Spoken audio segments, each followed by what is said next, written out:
好，大家晚安，大家平安。我们要从今天晚上开始来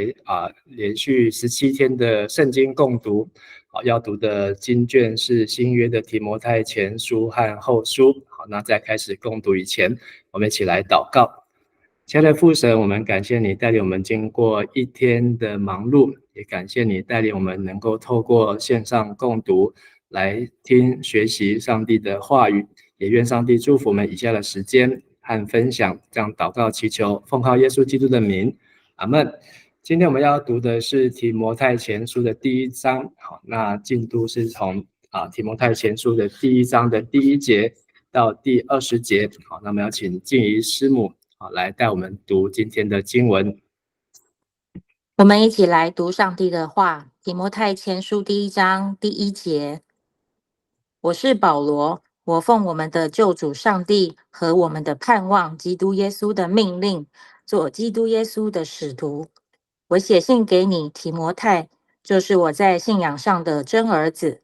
愿父上帝和我们的主基督耶稣赐恩典、怜悯、平安给你。第3节，我希望你留在以弗所。我在往马其顿去的时候，曾经这样吩咐过你。有些人在那里传不正确的教义，你必须命令他们停止，叫他们要放弃那些荒唐的传说和冗长的族谱，因为这些东西只会引起争论，丝毫不能帮助了解上帝的计划。这计划是借着信心才能了解的。这命令的目的是要激发爱，这爱是从纯洁的心、清白的良知和纯真的信心所产生的。有些人离弃了这些，迷失在虚无的谈论中。他们想做上帝法律的导师，可是连自己所说的话都不明白，连自己那么肯定主张的事都不清楚。第8节，我们知道，只要人能够合一地使用法律，法律原是好的。当然，我们要了解这一点，法律不是为好人制定的，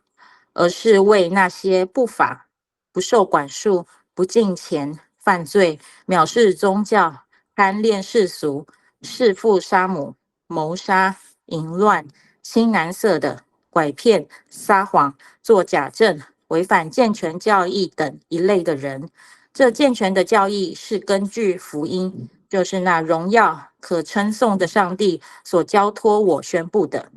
12节，我感谢我们的主基督耶稣，因为他赐给我力量，以我为可信任的，指派我来侍奉他。虽然我从前毁谤过他，逼迫侮辱他，可是上帝怜悯我，因为那时候我不信他，不知道我在做些什么。我们的主赐给我格外的恩典，使我有信心和爱心，这是因跟基督耶稣连结而有的。基督耶稣降世的目的是要拯救罪人，这话是可靠的，值得完全接受的。我是罪人中最坏的一个，可是这正是上帝怜悯我的原因，好使基督耶稣对我这罪人中最坏的一个显示他充分的忍耐，使我得以做那些以后要信他、接受永恒生命的人的榜样。愿尊贵荣耀永远归于万世的君王，那不朽、看不见、独一无二的上帝。阿们。第18节，我儿提摩太呀，根据从前那有关你的预言，我把这命令付托给你。这些话要作为你上阵打美好的仗的武器，要持守信仰和清白的良知。有些人不听从自己的良知，因此他们的信仰触了礁。其中有舒米乃和亚历山大，我已经把他们交在撒旦手中，使他们学会不再毁谤上帝。以上。好谢谢静怡师母好，那我们要来从今天开始，我们要来一起共读提摩太前书，还有提摩太后书。那透过这2卷的书，可以让我们来学习上帝在圣经当中的话语。那在提摩太前书这一卷书，那我们要知道保罗他总共有13封的书信在新约当中。那13封的书信可以分为3大类：旅途书信、监狱书信，还有教牧书信。那从这张图我们可以看到保罗的生平，从他信主，然后到阿拉伯旷野，到了大树，后来他来到了安提阿教会，开始了3次的布道旅行。那在被囚受审，后来第4次旅行当中来到了罗马，从罗马之后他又获释之后呢，又出来一段时间，然后又回到罗马殉道。而在保罗殉道之后的主后70年，是这个耶路撒冷的圣殿被毁啊。所以我们可以从保罗的生平当中，来对照保罗的生平，好像春夏秋冬。而这春夏秋冬呢，也就是保罗从第2次旅行开始，他写下帖撒罗尼迦前后书，第3次旅行的当中写了哥林多前后书、加拉太书跟罗马书，然后在保罗第4次旅行，就是保罗被囚在罗马的时候写下了监狱书信，而在他殉道以前也写下了3封的教牧书信所以第2次、第3次旅行写了旅行这6卷书。那在监狱书信呢是这4封，那在教牧书信是这3封。那我们今天要认识的这位提摩太，他是在保罗第一次布道旅行的时候来信主，并且在第2次布道旅行之前呢，提摩太就已经加入了团队，所以第2次布道旅行去到了这个腓立比欧洲的时候呢，提摩太已经开始参与在保罗团队当中那我们今天要读的提摩太前书是保罗在第4次旅行到了罗马之后获释之后的这段期间所写的书，所以可以说是保罗非常晚期的书信，非常晚期的书信。提摩太他是南加拉太地区路斯德的人，他的爸爸是希腊人，妈妈是犹太人。那圣经有说他是自幼学习圣经，这圣经是旧约圣经。那他是保罗第1次布道旅行结的果子，他的妈妈跟外婆都是犹太人。保罗在第2次布道的时候，提摩太已经大有长进，所以在路斯德、以哥念的弟兄都称赞他，保罗就带他出去传道。这我们可以从使徒行传可以看到。而在使徒行传15章，这个耶路撒冷会议的时候订定说，基督徒受洗之后不用像犹太人一样受割礼，所以是为了让日后这些基督徒在犹太人中间工作方便。但保罗却在耶路撒冷会议当中的决议反其道而行，是帮提摩太来行割礼。提摩太为人谨慎，那略显胆怯退缩，身体看起来也不是很强健，因为在信中有说，书信中有说提摩太有轻微的胃病，而提摩太热心传福音，为主摆上。所以腓立比书第2章，保罗为提摩太说，别人都求自己的事，并不求耶稣基督的事。但你们知道提摩太的名证，他希望福音与我同劳，待我像儿子待父亲一样。所以保罗有3个属灵的儿子，我们最认识的就是这一位提摩太。提摩太在第4章讲到说，他侍奉的时候是上帝借着保罗跟众长老的按手来得到上帝的恩赐，而提摩太大部分的时间都跟着保罗一起服侍，跟保罗同行同工同劳。所以保罗在罗马第4次旅行在罗马被囚的时候，其实提摩太也在罗马跟他一起做软禁就是租的房子里面软禁。而保罗呢，也多次派提摩太代表自己去探访看顾并牧养教会，特别是庇利亚教会、帖撒罗尼迦教会、以弗所教会。那在帖撒罗尼迦前后书、哥林多后书、腓立比书、哥罗西书、腓利门书这6封书信当中，都有提摩太开头的在书信开头都有跟提摩太一起署名。另外，罗马书、哥林多前书、提摩太前书、提摩太后书信中都提到他。所以保罗13封书信当中有10封书信，你就可以看到提摩太的名字。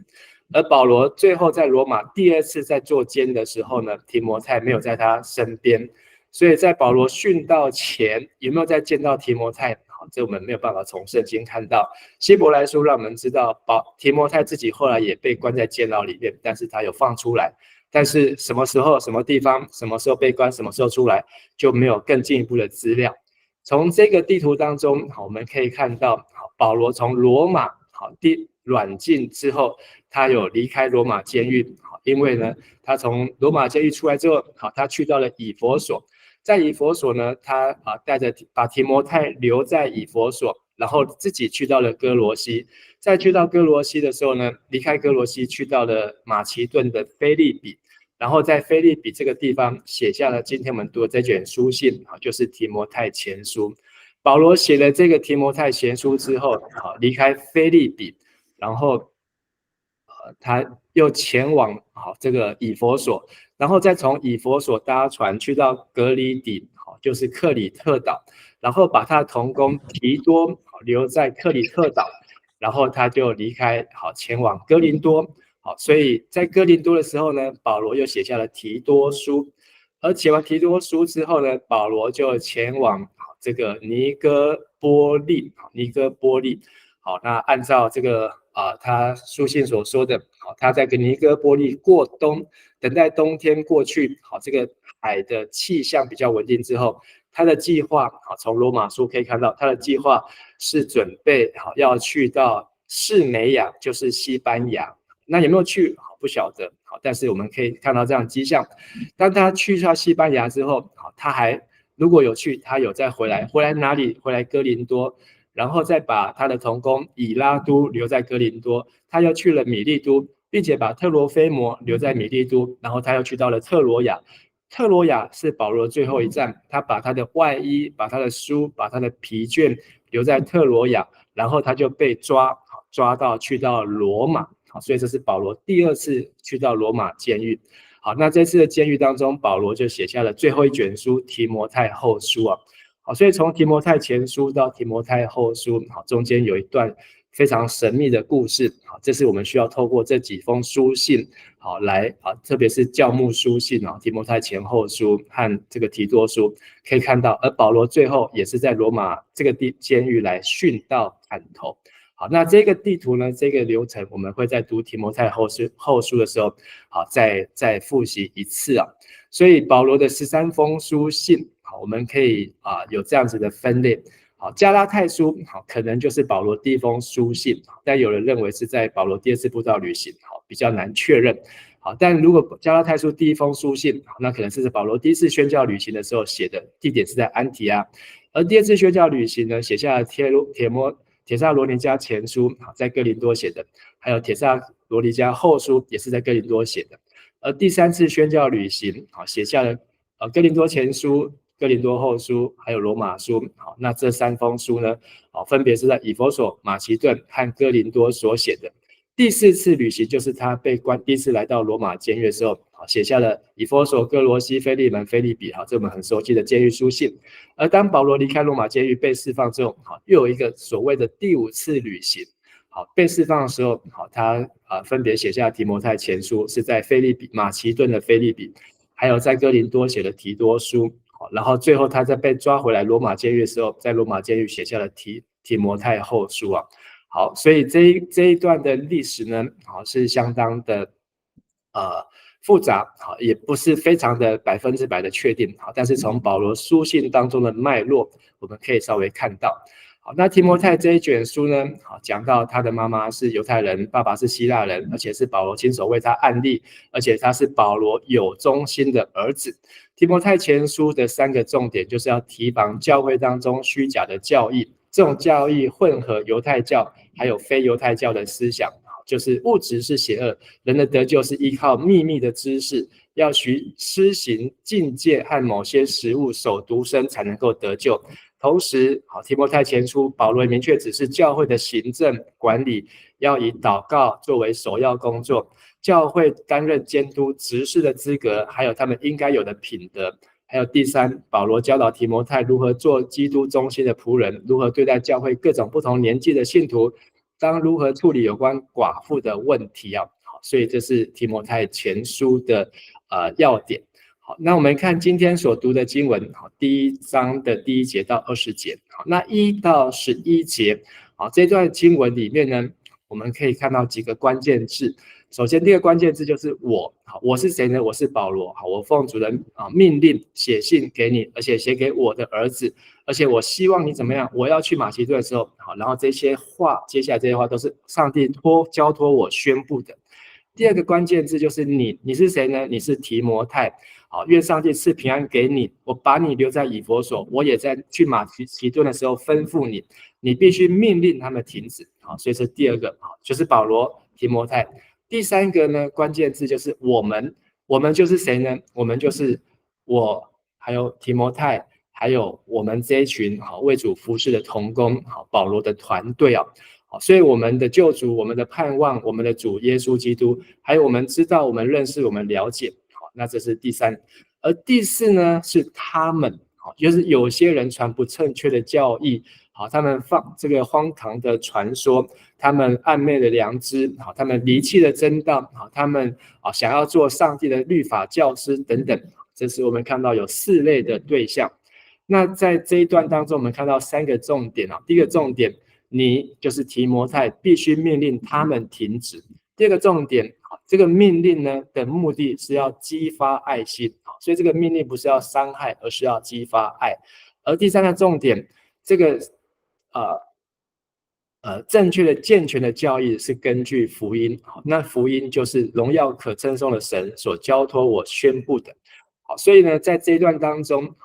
提摩太前书的第1章1到11节，我们可以看到跟旧约10诫做对照，特别在第9节，提摩太前书的1章9节10节，我们可以看到跟10诫的对照呢，非常的接近，正确的教义。那也是保罗给提摩太的教导。提摩太他是从小就学习圣经，这个圣经就是摩西五经，就是旧约，在那个时候的圣经，最多可能就是来到了马拉基书。那但是他们的基础是来自于摩西的律法，就是摩西五经。所以纵观我们看到的第一段，我们可以把它分成3类3段1到4节是保罗对以弗所教会的命令，5到7节这个命令的总归就是爱，8到11节福音所传的福音就是一个健全的教义所以以弗所的保罗的命令是什么呢？要把提摩太留在以弗所，并且要以提摩太命令以弗所教会停止错误的教义，因为以弗所教会不能明白上帝的计划，只起了争论。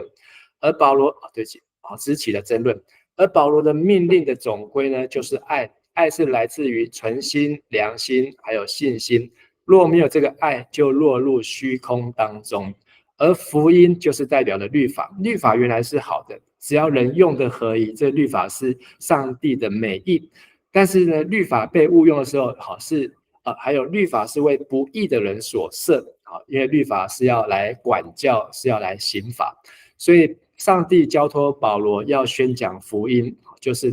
不是宣讲律法，是要传福音，而不是传摩西的律法。所以1章5节说，命令的总归就是爱，爱是从清洁的心、无愧的良心和无畏的信心生出来的。这是第一段。而第二段12节到20节，那保罗是一个祷告，是一个感恩，同时他也要进入他的主题和正题。保罗再一次把我们看到这一段，保罗更多用第一人称，我感谢我的神赐我力量，以我为可信任，派我来服侍他。虽然我从前毁谤他，上帝怜悯我，那时候我不信他，不知道我要做什么，但是上帝给我格外恩典，说有信心、爱心。然后我是一个罪魁、罪人中最坏，上帝怜悯我，让我罪魁能够显出上帝的忍耐，让我做以后那些的榜样。而且我儿提摩太，我把这命令给你，我把他们交在这些假先知异端，这些的假教师交在撒旦手中，使他们不再毁谤上帝。第二个关键字就是他是谁呢？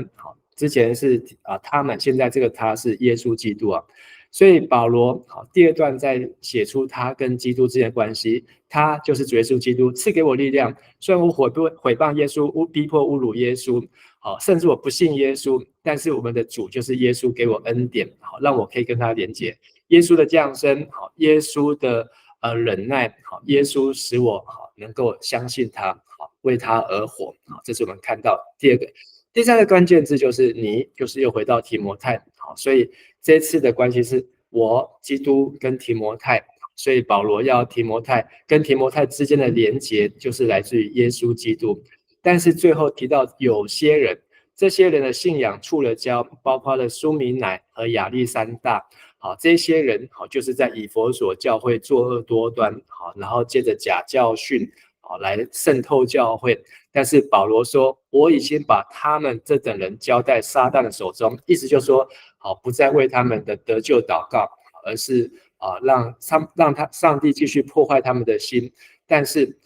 让他们也学会不再毁谤上帝。所以12节到20节，我们也可以看到3个重点。第一个，保罗感谢耶稣基督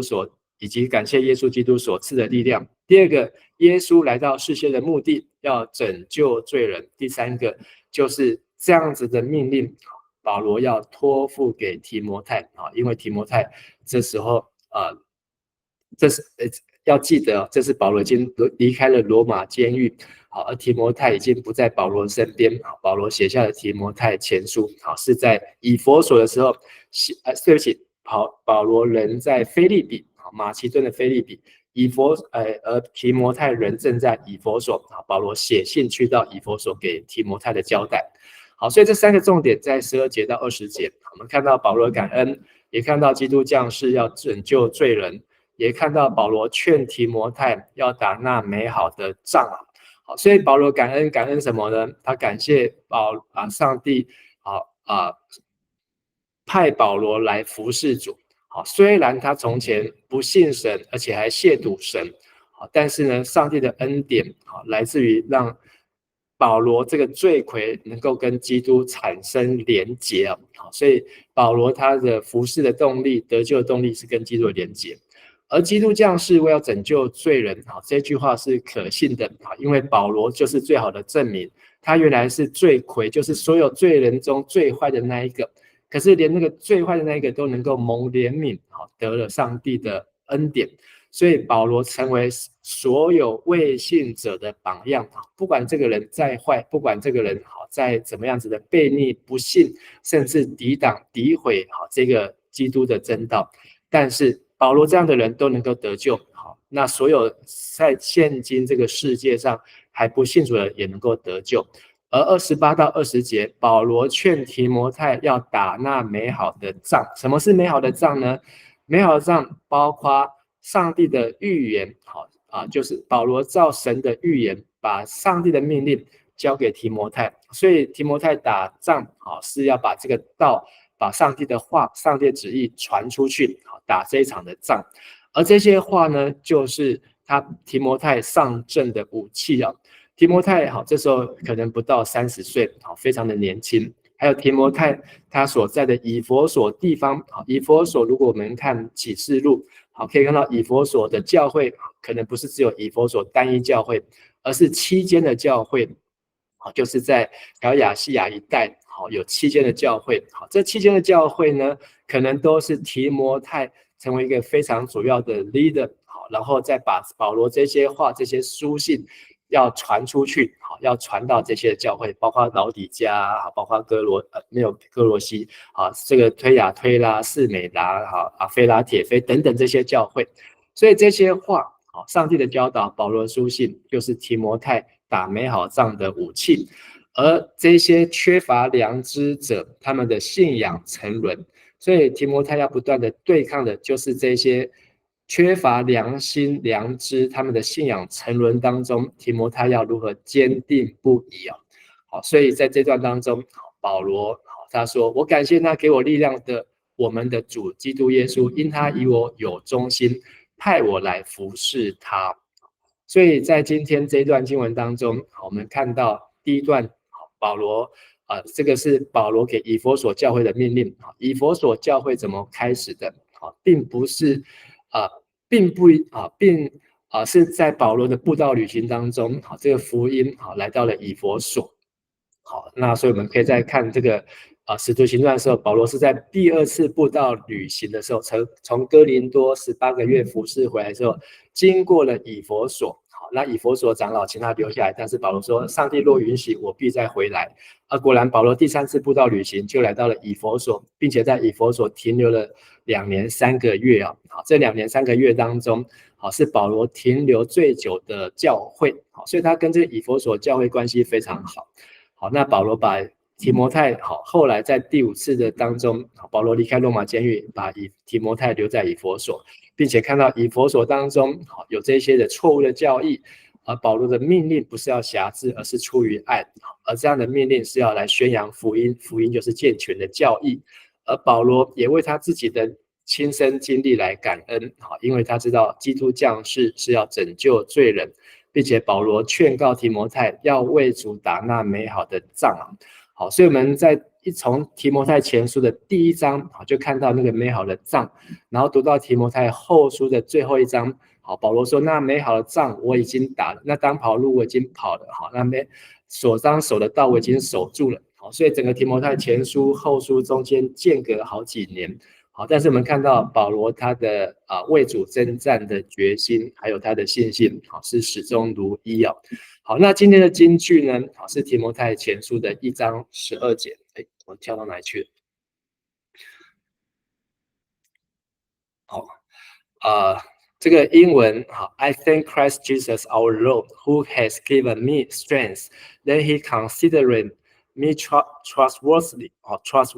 appoint me to His service。好，台语我感谢予我快乐的咱的主基督耶稣，因为伊看我做堂圣灵，指派我做车因。华语，我感谢那给我力量的我们的主基督耶稣，因他以我有忠心，派我服侍他。好，我们今天的分享到这边，好，我们明天再继续读提摩太前书的第2章，我们一起来祷告。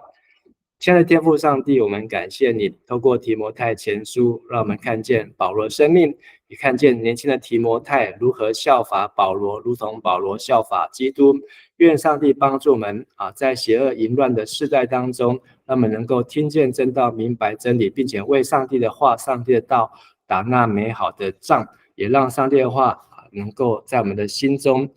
生根，有坚固的根基，让我们听到并且要行道。我们献上我们的感谢祷告，奉主耶稣基督的名，阿们。阿们。好，谢谢感谢牧师，大家晚安，大家明天见。晚安。晚安。